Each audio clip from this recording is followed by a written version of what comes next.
தாவீதின் வம்சத்தானாகிய யோசேப்பு என்னும் நாமமுள்ள புருஷனுக்கு நியமிக்கப்பட்டிருந்த ஒரு கன்னிகையின் இடத்திற்கு தேவனாலே காபிரியேல் என்னும் தூதன் அனுப்பப்பட்டான்.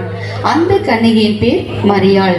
அவள் இருந்த வீட்டில் தேவதூதன் பிரவேசித்து, கிருபை பெற்றவளே வாழ்க, கர்த்தர் உன்னுடனே இருக்கிறார், ஸ்திரீகளுக்குள்ளே நீ ஆசீர்வதிக்கப்பட்டவள்.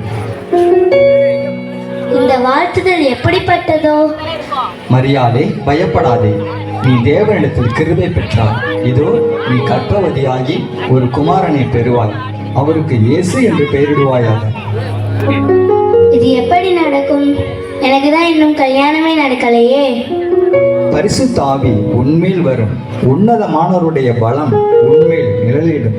ஆதலால் உன்னிடத்தில் பிறக்கும் பரிசுத்தம் உள்ளது தேவனுடைய குமாரன் எனப்படும்.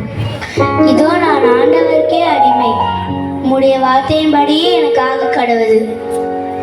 மரியாள் யோசேப்புக்கு நியமிக்கப்பட்டிருக்கையில் அவர்கள் கூடி வரும் முன்னே அவள் பரிசுத்த ஆவியினாலே கர்ப்பவதியானாள் என்று காணப்பட்டது.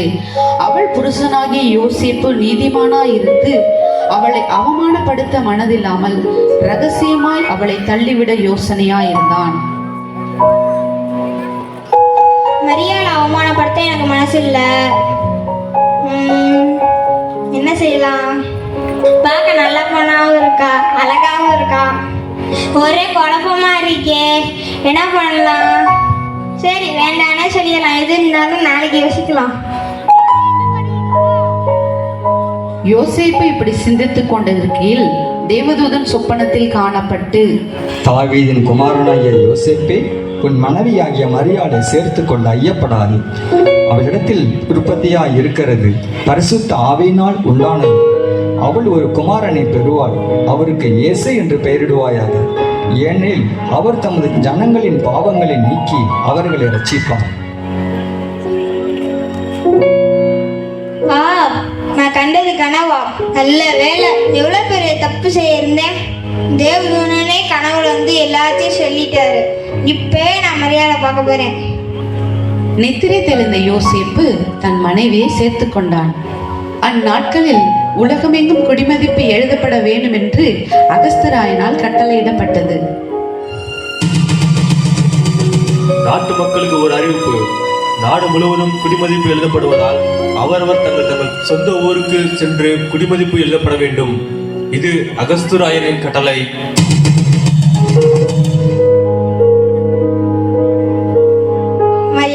மரியாள், சீக்கிரம் நண்பு, உடனே பெத்லகேம் போகணும். இந்த சூழ்நிலை நான் வந்துதான் ஆகணுமா? இது எனக்கு பிரசவ காலமா இருக்கே. கட்டாயம் குடிமதிப்பு எழுத போய் தான் ஆகணும். சரிங்க, போகலாம்.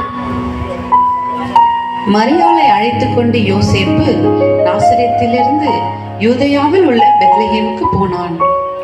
அங்கே மரியாளுக்கு பிரசவ வேதனை உண்டானதினால் சத்திரத்தில் கதவுகளை தட்டி தங்க இடம் கேட்டனர்.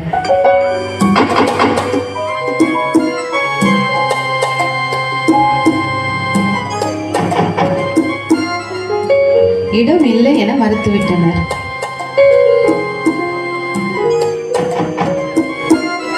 கடைசியாக ஒருவர் தனது மாட்டுத் தொழுவத்திலே இடம் கொடுத்தார். மரியாள் தன் முதல் பேரான குமாரனை பெற்று